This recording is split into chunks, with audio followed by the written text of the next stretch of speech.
کمبل ایک نصیحت آمیز کہانی۔ ایک شخص دریا کے کنارے کنارے جا رہا تھا کہ اسے کوئی چیز دریا میں تیرتی ہوئی دکھائی دی۔ کچھ صاف نظر نہیں آ رہا تھا کہ یہ چیز کیا ہے۔ غور سے دیکھنے پر اس شخص کو محسوس ہوا کہ یہ چیز دراصل ایک سیاہ رنگ کا کمبل ہے۔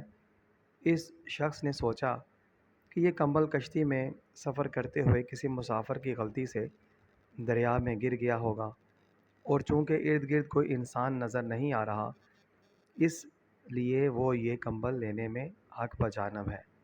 وہ ابھی سوچ ہی رہا تھا کہ اس کمبل کو کیسے حاصل کرے کہ اچانک کچھ دور اسے ایک آدمی آتا ہوا دکھائی دیا۔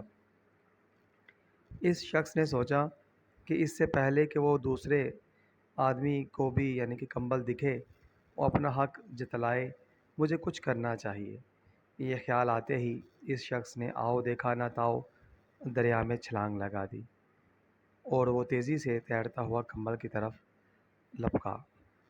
آنن فانن کمبل کو دبوچ کر اپنی طرف کھینچنا اس نے شروع کیا۔ اس کی حیرت کی انتہا نہ رہی جب کمبل بھی اسے اپنی طرف کھینچنا شروع کر دیا۔ اس کھینچا تانی میں اس شخص پر یہ عقدہ کھل گیا کہ یہ کمبل در حقیقت ایک ریچھ ہے جو دریا کے بہاؤ کے ساتھ ساتھ بہتا جا رہا تھا۔ ریچھ سے جان چھڑانے کے لیے اس شخص نے ہاتھ پاؤں چلانا شروع کر دیے۔ اس دوران وہ دوسرا آدمی بھی کنارے تک پہنچ چکا تھا۔ جب اس نے کمبل والے شخص کو ڈوبتے اور ابھرتے ہوئے دیکھا تو چلا کر پوچھا، کیا تمہیں تیرنا آتا ہے؟ جواب میں ڈوبنے والے شخص نے بھی چلا کر کہا، ہاں، لیکن یہ کمبل مجھے تیرنے نہیں دے رہا۔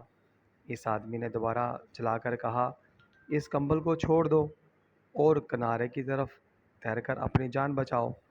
ڈوبنے والے نے بے بسی کے ساتھ کہا، میں تو کمبل کو چھوڑ رہا ہوں، کمبل مجھے نہیں چھوڑ رہا۔ جی ہاں ساتھیو، ٹھیک اسی طرح آج ہم لوگ بھی دنیا کے دریا میں بہتے کمبلوں سے چمٹ گئے ہیں۔ جب ان کی حقیقت آشکار ہوئی تب تک بہت دیر ہو چکی ہوتی ہے، کیونکہ ان کمبلوں نے